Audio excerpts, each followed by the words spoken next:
काफ़ी उम्मीदों के साथ डीएसएस का गठन हुआ और गठन किया गया है के द्वारा, जो स्वर्गीय दुर्गा सोरेन की पुत्री हैं और काफ़ी उम्मीद और काफ़ी प्लान के साथ आगे बढ़ रही हैं। डीएसएस की आज देख सकते हैं कि पहली केंद्रीय बैठक है जहां झारखंड के विभिन्न जिलों से लोग आए हैं और अपनी अपनी समस्या जो डीएसएस के अध्यक्ष हैं उन पर अवगत करवा रहे हैं, ताकि जो समस्या है उसे दूर किया जा सके और राज्य में एक बेहतर और काफ़ी बेहतर प्रयास आगे बढ़ सके। हमारे साथ मौजूद है डीएसएस की अध्यक्ष राजश्री जी। जानेंगे कि जिस तरह से गठन हुआ है डीएसएस का, जिस सोच के साथ, आज कैसा जनता की समस्या, किस तरह का समस्या आपने सुना और क्या फीडबैक मिला?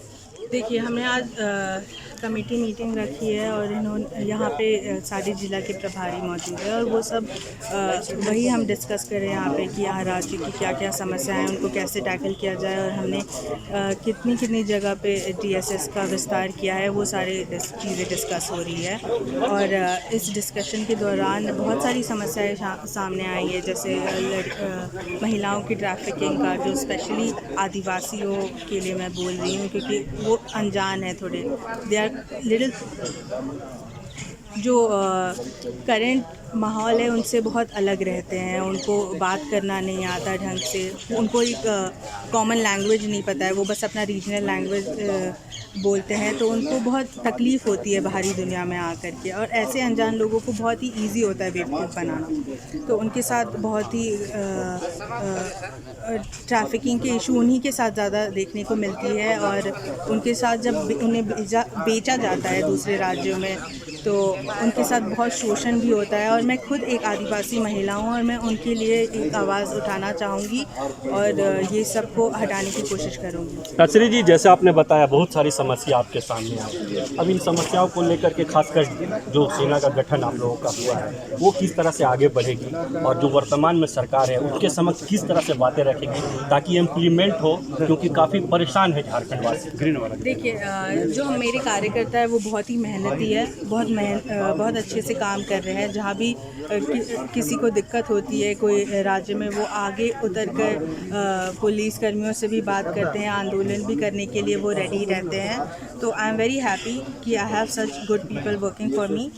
और दूसरी चीज़ है, जो आगे जा कर के जो सरकार के सामने, तो हम जितना हमारे क्षमता है उसके हिसाब से हम अपना पक्ष रखेंगे, हम अपनी मांगे रखेंगे यहाँ झारखंड को बेहतर बनाने के लिए।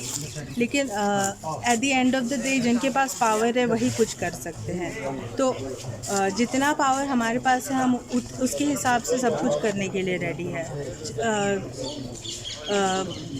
और उसके बाद अगर सरकार हमारी मदद करना चाहती है तो कर सकती है, लेकिन हम अपने ज़मीन पे डटे रहेंगे और हम वो हर चीज़ मांगेंगे जो इस स्टेट के लिए अच्छा है। आपके संगठन को कैसा फीडबैक मिल रहा है? जिस सोच के साथ संगठन बनाया गया है, क्या उस सोच को आगे बढ़ता हुआ देख रहे हैं आप खुद? जी, मैं उस सोच को ज़रूर आगे बढ़ता हुआ देख रही हूँ और मुझे बहुत ही अच्छे अच्छे फीडबैक्स भी मिल रहे हैं। बिकॉज़ सबसे पहली बात तो मेरे संगठन से वही लोग जुड़े हैं अभी जो मेरे पिताजी के साथ उनके साथ कुछ उम्मीदें रखते थे और उनके जाने के बाद उनकी उम्मीदें टूट गई थी। अब धीरे धीरे और भी लोग प्रभावित होकर के हमारी ये बहुत ही भारी संख्या में हमसे जुड़ रहे हैं। तो अब आगे देखते हैं किस तरह से हम काम करते हैं। हम क्योंकि ज़्यादा बोलेंगे नहीं, एक अंतिम प्रश्न है, चूँकि काफ़ी असमंजस की स्थिति बनी हुई है, काफ़ी लोग कह रहे हैं कि ये जेएमएम के पैरेलल में बन रही है, ऐसा? जी, ऐसा कुछ भी नहीं है, हम किसी के पैरेलल में नहीं बन रहे। ये गैर राजनीतिक संगठन है और हम लोगों की ही मदद करना चाहते हैं और मुझे नहीं लगता कि किसी को ये जेएमएम के पैरेलल देखना चाहिए, क्योंकि अगर जेएमएम भी या कोई अदर पार्टी भी फॉर दैट मैटर अगर लोगों का भलाई की काम करे और हम भी उसमें एक हाथ दे देते हैं तो वो गलत नहीं है। और मुझे तो लगता है कि अगर वो भी आगे बढ़े और हम भी आगे बढ़े, हम भी कम है, हमारे जैसे और लोग आगे बढ़ेंगे तो ही स्टेट का भला हो पाएगा। तो इसीलिए हमने भी एक इनिशिएटिव लिया है। चलिए, बहुत बहुत थैंक यू। तो ये थी हमारे साथ दुर्गा सोरेन सेना की अध्यक्ष, जिनका कहना है कि पिता के सपनों को पूरा करने के लिए इन्होंने कदम आगे बढ़ाया है। झारखंड में और झारखंड वासियों के लिए जो समस्या है उसे सुनेंगी, सरकार के समक्ष रखेंगी और उनका जल्द निपटारा करने की कोशिश करेंगी। वहीं जेएमएम के पैरेलल वाली संगठन के सवाल पर उन्होंने साफ इनकार किया है। हालांकि जिस तरह से जो कयास लगाए जा रहे हैं, जो आशंका जाहिर की जा रही है, देखने वाली बात होगी कि आगे चल करके राजनीतिक में क्या कुछ नया मोड़ आता है।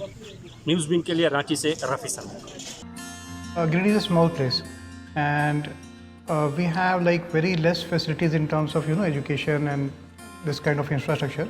It came to our mind that basically there should be good opportunities for the students of Giridih, those who are leaving the town and going outside for studies, their higher studies and their education.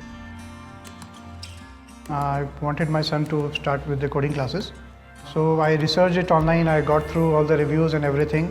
Then I got in touch with the White Hat representatives, and I was very happy with the progress and all how he was doing. So then I thought that why not to implement it in our school so that all the students are able to learn this thing. I started coding because we can make our thoughts real. We can interact with the computer. White Hat Junior is helping me to create a web browser. And I think on this part, White Hat is actually leading, on this coding platform. It is definitely a very good platform and one should implement in every school.